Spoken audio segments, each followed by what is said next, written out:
का श्रवण करें, जो भी आपकी मनोकामना है भगवान के सामने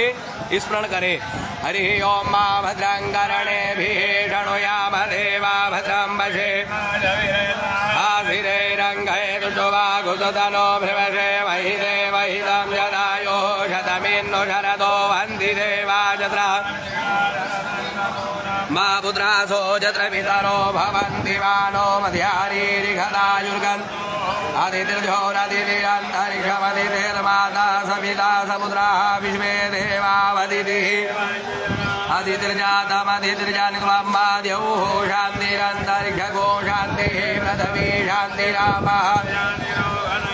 शान्तिः वनस्पतयः शान्तिर्विश्वे देवाः शान्तिर्ब्रह्म शान्तिः सर्वगो